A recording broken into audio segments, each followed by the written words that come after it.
আপনি দেখেন 5ই আগস্টের পরে বাংলাদেশের সকল পূজা মণ্ডপ কিন্তু পাহারা দিয়েছে মাদ্রাসা শিক্ষার্থীরা, আলেমরা, ইসলামিক রাজনৈতিক দলগুলো। আমরা অনেকেই অনেক সময় মনে করি যে পূজা মণ্ডপে গিয়ে মনে হয় পূজার মূর্তি বানানোতে কেউ সাহায্য করে এসেছে। আপনি একদিকে বলবেন যে বাংলাদেশের সমগ্র মানুষকে নেতৃত্ব দিতে চাই, কিন্তু সমগ্র মানুষের একটা পার্ট তার পাশে আপনি দাঁড়াবেন না, যাবেন না, এটা হতে পারে না। সম্প্রতি দুটো বিষয় নিয়ে দুইজনের দুটো বক্তব্য নিয়ে ভাইরাল হয়েছে, ভাইরাল বলতে সমালোচনা হচ্ছে। আপনার বক্তব্যটা কোথেকে আসছে? ভিডিও এবং অডিওর সাথে খুব একটা মিল দেখা যাচ্ছে না।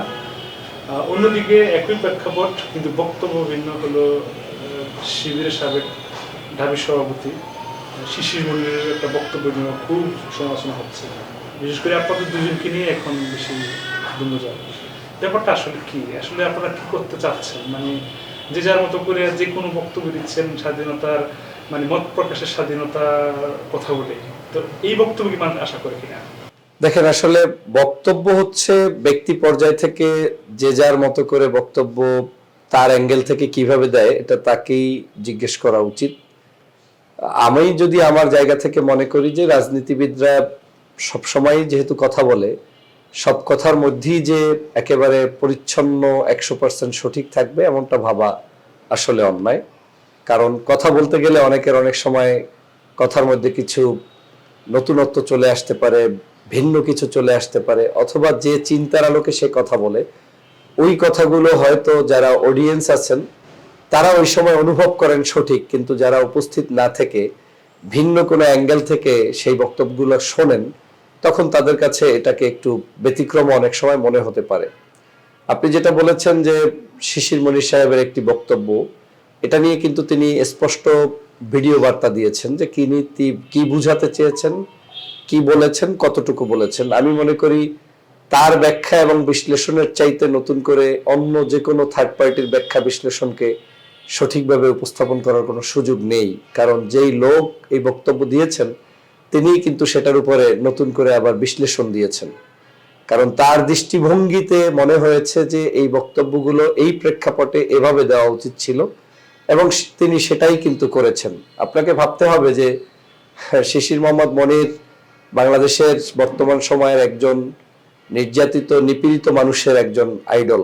তিনি কিন্তু বাংলাদেশের বহু মানুষের জন্য গত 16 বছর অন্যায়, অত্যাচার, জুলুম, নির্যাতনের বিরুদ্ধে তার কৌশলী অনেক ভূমিকা আমাদের বাংলাদেশের বহু মানুষকে উপকৃত করেছে। রাজনীতিবিদ হিসাবে বিএনপি, জামাত সহ বিভিন্ন রাজনৈতিক অঙ্গনে তার এই যে পেশা, যেই পেশায় তিনি জড়িত আছেন, অ্যাডভোকেট হিসাবে তিনি অনেক সহযোগিতা করেছেন এবং তার মাধ্যমে বাংলাদেশের বহু পরিবর্তনও কিন্তু আমরা দেখতে পাচ্ছি। তো একজন মানুষের শুধু সামনের একটা বক্তব্যকে ওলটপালটভাবে উপস্থাপন কিংবা বক্তব্য আমার অপছন্দ হলেই ওই মানুষটা একেবারেই পৃথিবীর সবচেয়ে খারাপ হয়ে যাবে এমনটা ভাবা আমাদের সমাজ থেকে আসলে প্রত্যাহার করা উচিত। বরং যদি কারো কোনো বক্তব্য আলোচনায় কেউ কষ্ট পায় কিংবা আলোচনায় কারো কষ্ট লেগে থাকে, সেটাকে ভিত্তি করে ওই বক্তা যদি কোনো বিবৃতি দিয়ে থাকেন সেটার উপরেই আমাদের সহমত কিংবা তার প্রতি সহানুভূতি জানিয়ে আমাদের পথ চলা উচিত। তবে রাজনীতি করতে গেলে আমাদের ভাষার ব্যবহার, আমাদের কার্যক্রম, সেটা কিন্তু অবশ্যই আমাদেরকে আরো সতর্কতার সাথে দেখতে হবে। আমি নিজে ব্যক্তিগতভাবে কিন্তু বিভিন্ন পূজা মণ্ডপে বাংলাদেশের, আমার নির্বাচনী আসন হচ্ছে ঝালকাঠি 1 রাজাপুর কাঠালিয়া, তো এই আসনের প্রায় সবগুলো পূজা মণ্ডপে যাওয়ার চেষ্টা করেছি। হয়তো সবগুলোতে সময়ের অভাবে রিচ করতে পারিনি, কারণ তাদের পূজা চলে 4 দিন আর একদিন হচ্ছে বিসর্জন, তো গেলে ওই 4 দিনের মধ্যেই যেতে হয়। আমি কিন্তু প্রত্যেকটা পূজা মণ্ডপে স্পষ্ট বক্তব্য দিয়েছি যে এই পূজা আপনাদের এবং পূজা করতেও হবে আপনাদের, এবং এই পূজার যাবতীয় অ্যারেঞ্জমেন্ট যেটা আর কি, মূর্তি থেকে শুরু করে এই যে তাদের যে কিছু সরঞ্জামাদি ওখানে তৈরি করতে হয় পূজার জন্য, তাদের যে নিজস্ব প্রস্তুতি আছে, এটাও তাদেরকেই করতে হবে। এভাবে করে আমি তাদেরকে বক্তব্য দিয়েছি, যার ধর্ম সেই পালন করবে এবং তার মতো করে সে পালন করবে। তার মানে কোনো হিন্দু মুসলমানের বাড়িতে এসে নামাজ পড়বে না, আবার মুসলমান হিন্দুর বাড়িতে গিয়ে পূজা করবে না। কিন্তু বাংলাদেশের প্রেক্ষাপট বিবেচনায়, বাংলাদেশের মানুষের শান্তি বিবেচনায়, বাংলাদেশের রাজনৈতিক পরিবর্তন বিবেচনায় সর্বস্তরের মানুষের নিরাপত্তা নিশ্চিত করা, তাদের পাশে দাঁড়ানো, সহানুভূতি প্রকাশ করা, এটা এখন আমাদের শুধু ট্রেন্ডই না, এটা আমাদের দায়িত্ববোধের মধ্যে পড়ে। আপনি দেখেন 5ই আগস্টের পরে বাংলাদেশের সকল পূজা মণ্ডপ কিন্তু পাহারা দিয়েছে আমাদের মতো, আপনাদের মতো সাধারণ মানুষরা, মাদ্রাসা শিক্ষার্থীরা এবং আলেমরা, ইসলামিক রাজনৈতিক দলগুলো। অনেক মানুষকে আমি দেখেছি পূজা মণ্ডপ এক জায়গায় নামাজে রক্ত হয়েছে, পাশে দাঁড়িয়ে তিনি কিন্তু অন্য জায়গায় মাঠের মধ্যে বা একটু দূরে গিয়ে নামাজ পড়ে ফেলেছে, পশ্চিম দিকে ফিরে, পূজার দিকে ফিরে না। তার অর্থ দাঁড়াচ্ছে যে তারা পূজা মণ্ডপগুলোতে পাহারা দিতে গিয়ে, দায়িত্ব পালন করতে গিয়ে তার ধর্ম সে দূর মানে ঠেলে ফেলে দেয় নাই, তার ধর্মতে রীতিমতো পালন করেছেন, কিন্তু তাদেরকে প্রোটেকশন দিয়েছেন। এবং আপনি অবাক হবেন, আমি এইবার যত জায়গায় ঘুরতে গিয়েছি বেশিরভাগ, বলতে গেলে 90-99% পূজা মণ্ডপের লোকেরা কৃতজ্ঞতা স্বীকার করেছে যে আপনারা কিন্তু আমাদের পাশে ছিলেন, আছেন। আমি রাত 2টা-1টার সময়ও পূজা মণ্ডপে গিয়েছি, তখনও গিয়ে তাদের আন্তরিকতা দেখেছি, তাদের রিসিপশন পেয়েছি। আমারও একটা বক্তব্য, আপনি যদি আমার ভিডিও লিংক আপনাকে দিয়ে দিব, আপনি দেখবেন যে আমি বক্তব্য দিয়েছি ন্যাচারাল বক্তব্য, কিন্তু সেই বক্তব্যের অডিও সেখানে নাই। আমার বক্তব্যের মুখের সাথে তাল লাগিয়ে পিছন থেকে দিয়ে দেওয়া হয়েছে হরে হরে কি কি জানি বলে, বা আমি এটা জানিও না পূর্ণাঙ্গ এই মানে এই যে শব্দ চয়নগুলো আমার মুখস্থও নাই, সেটা ঢুকিয়ে দিয়েছে। আমি প্রথমে এটাকে গুরুত্বই দেইনি, কিন্তু পরে দেখলাম যে বাহ, এটা তো মিডিয়ায় বেশ ভাইরাল।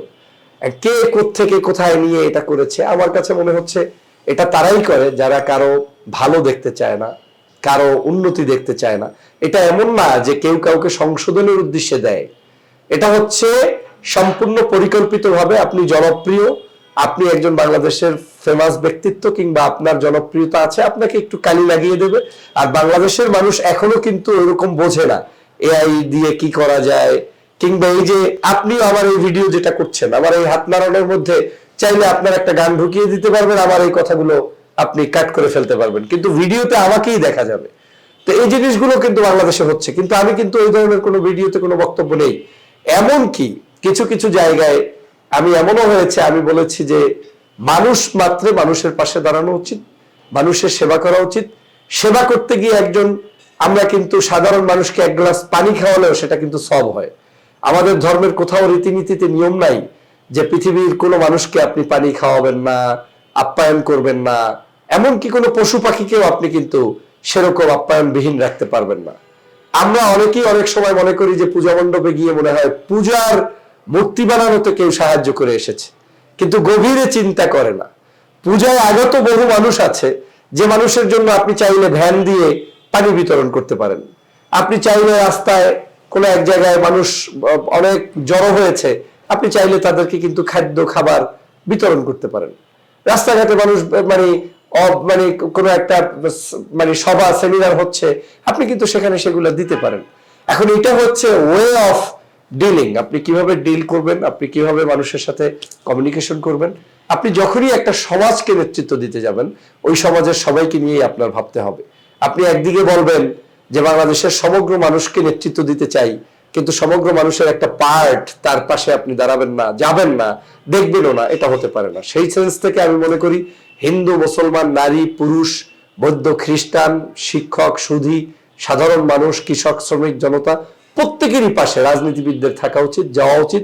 শুধুমাত্র সময় সাপেক্ষ গেলেই হবে না, বরং তাদের মৃত্যু, তাদের শুভদিন, তাদের সামাজিক যে কোনো কার্যক্রমে আমাদের পাশে থাকা উচিত, এবং সেটা করার মধ্য দিয়েই আপনার যে আদর্শ সেটাকে প্রচার করা উচিত।